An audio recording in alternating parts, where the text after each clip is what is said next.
Je voudrais préciser que nous célébrons la journée de l'Afrique.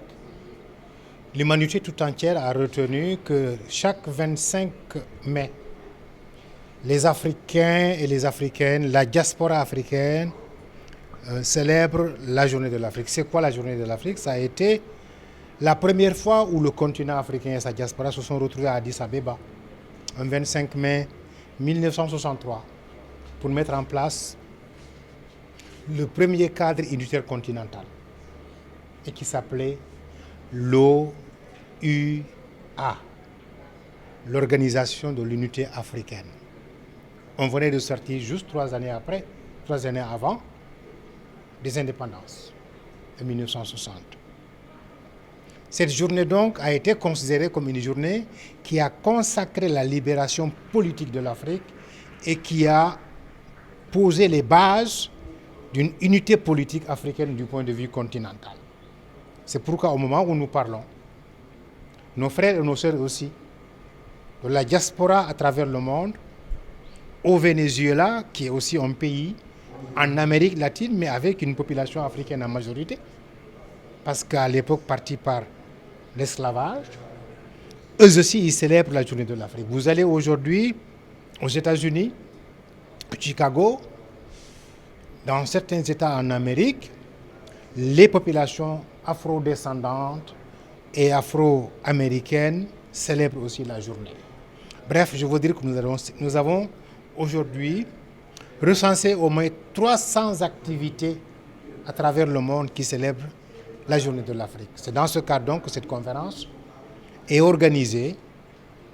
Et on a organisé cette conférence-là en prenant le prétexte d'un modèle unitaire et fédéral qu'a été la Fédération du Mali, qui avait été posée à partir des années 1957 pour être un cadre qui allait mettre ensemble le Sénégal, le Soudan d'alors, l'actuel Mali, la Haute-Volta, l'actuel Burkina Faso, le Bénin, l'ex-Dahomey à l'époque. Mais au bout du compte, entre 1957 et 1960, c'est seulement le Mali et le Sénégal qui se sont retrouvés, donc qui ont accepté de rester ensemble pour mettre en place la Fédération du Mali et prendre l'indépendance ensemble.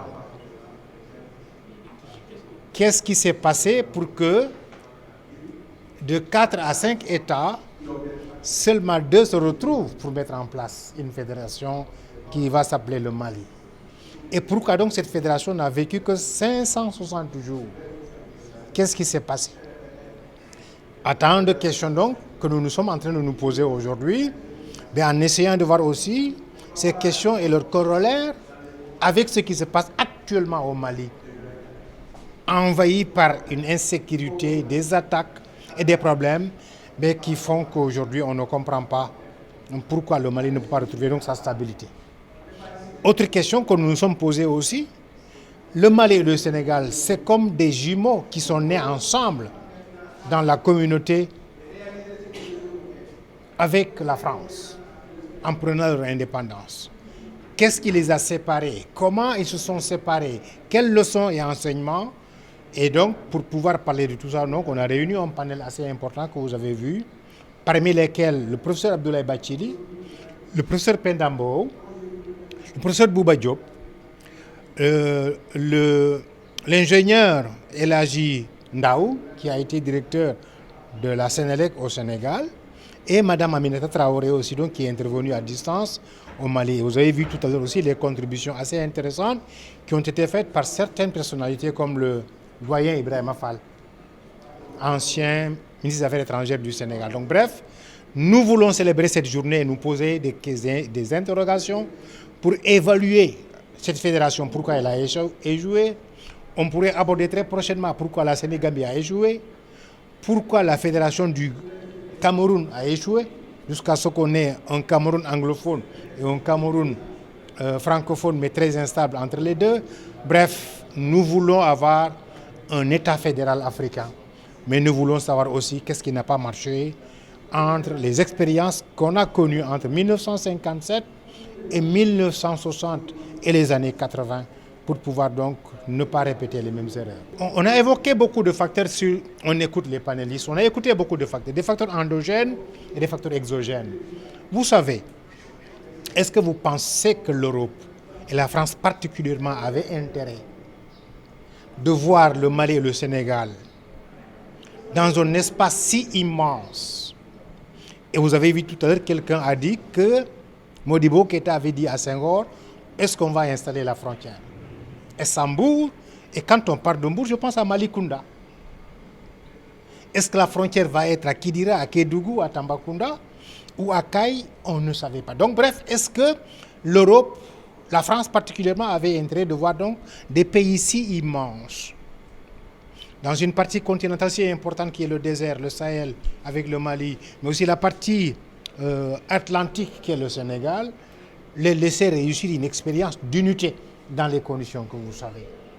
Mais est-ce que aussi nous avions à l'époque des dirigeants qui ont mesuré tous les risques pour voir à l'interne Mamadou Dia avec tout ce qu'on retient de sa vie, Senghor, Modibo Keïta, Lamine Gueye et les autres. Est-ce que donc à cette époque, à l'interne, ils ont mesuré donc toutes les difficultés internes, les questions de personnalité et de crypto-personnalité, bref, c'est ça qu'on a donc tout à l'heure essayé d'entendre.